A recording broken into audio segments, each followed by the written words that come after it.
நீங்கள் கேட்கவிருப்பது கிருஷ்ணார்ப்பணம். எழுதியவர் பிரீத்தி வசந்த். குரல் வடிவில் வீரா. கிருஷ்ணார்ப்பணம். கண் விழித்துப் பார்த்தேன்.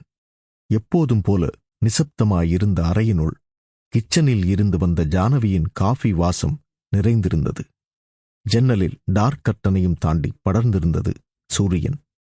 வெளிச்சம் பெரியதாய் தெரிந்ததால் சிரமப்பட்டு மறுபுறம் திரும்பி சுவற்று கடிகாரத்தை கவனித்தேன். அடட, மணி 8 7:30 மணிக்கு சடகோபம் வந்து காத்து கொண்டிருப்பானே. மனதிற்குள் அலாரம் அடித்தது. சற்று லேட்டான அலாரம். 70 வயதில் அலாரம் அடித்தால் என்ன, அடிக்காவிட்டால் என்ன? என் வயதில் நேரப்பிரஜை இருப்பதே எம்பெருமான் புண்ணியம்தான். புண்ணியம் என்ன புண்ணியம்?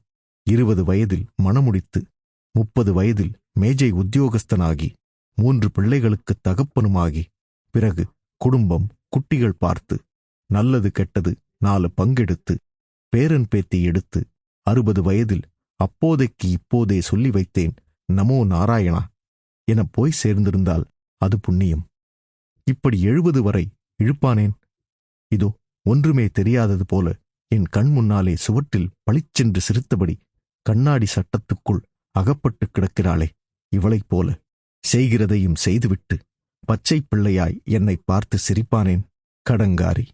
இப்போது இவள் சிரித்துக் கொண்டிருக்கும் இந்த போட்டோ கூட கடைசி பையன் கேசவனின் கல்யாணத்தில் எடுத்ததுதான். அருகே நானும் இருந்தேன். கிருஷ்ணவேணே, கிருஷ்ணவேணே. தோள்பட்டை அருகில் நின்றாலும் சரி, 10 அடி தள்ளி இருந்தாலும் சரி, நான் கூப்பிடுவது Sample complete. Ready to continue?